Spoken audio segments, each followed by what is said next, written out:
Hello, good morning po sa inyo lahat. Kumusta po kayo? Shout out po sa inyo lahat. Ang haba po ng vacation ngayon. So alam ko yung mga iba pupunta sa kanilang mga province. So mag-ingat po kayo. At ito yung panahon para magsama-sama yung buong pamilya. So, naghatid po ako ng anak ko dito sa, guess nyo, hulaan nyo kung saan. Yan, yung anak ko po kasi may practice, kahit naka-break sila ngayon, mayroon silang practice. So, inatid ko. So, nandito po ako sa Manila. Yan yung katipunan, KKK. So, dito pag sa likod ko, ito yung City Hall. Yan. So, mayroon lang mga puno, kaya hindi nyo mapapansin.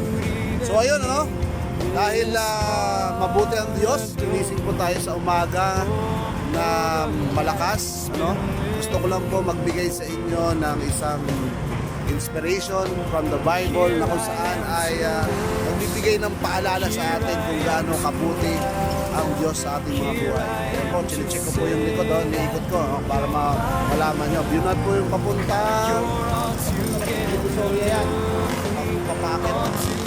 Kulay. Ang Quezon Avenue ito, papunta kanan.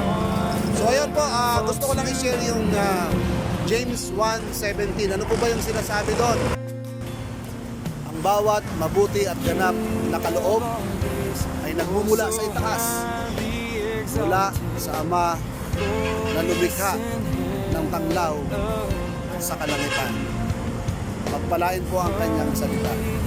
So kung pagbubulay-bulayan po natin ng mabuti ang kanyang salita, ibig sabihin po, sabi ng Lord ng Biblia, yung ganap at mabuting kaloob ay mula sa Diyos.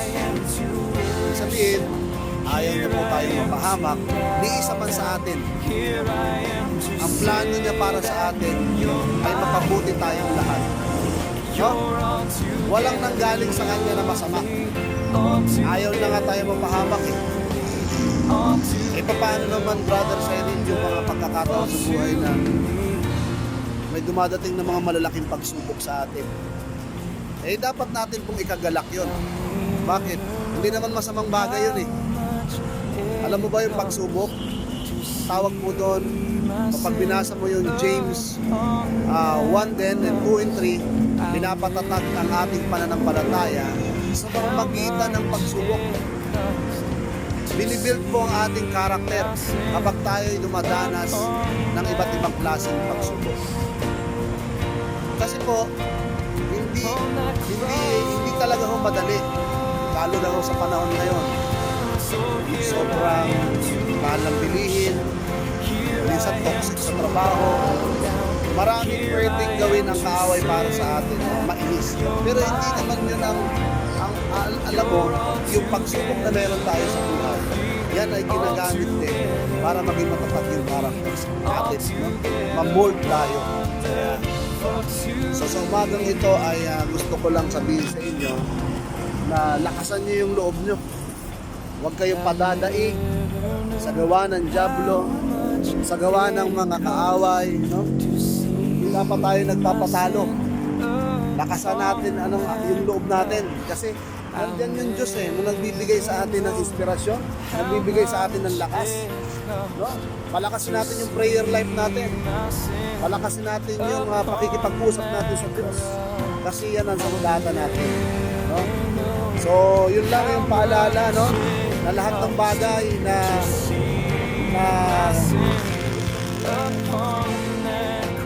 mabuti. Hindi sila kinisip sa atin na mapahamak tayo. Kaya nga, binigay niya yung kanyang anak diba? Binigay niya ang kanyang anak para lang sa katubusan ng ating mga kasalanan. Ayun, so praise God po. So, nandito ako, lumipat ako ng pwesto, mainit kasi doon. Yan, para makita nyo lang yung view ng Manila. Dito ako sa may malapit sa may Manila City. So, praise God sa buhay nyo at happy holiday po. Long weekend ngayon. At magbigay po tayo ng panahon sa pamilya natin. Magbigay tayo ng oras. Pagluto natin sila. Kung ikaw ay galing Manila, hindi mo nakasama yung nanay mo na matagal, pagluto mo, yung anak mo, hindi mo nakita, sel mo. Yun yung pinakamaganda sa family. Pagbigyan tayo ng panulong. So yun, yun lamang po. Wala yung sa Pepa at pag-ibig ng maghari sa inyo. God bless us all.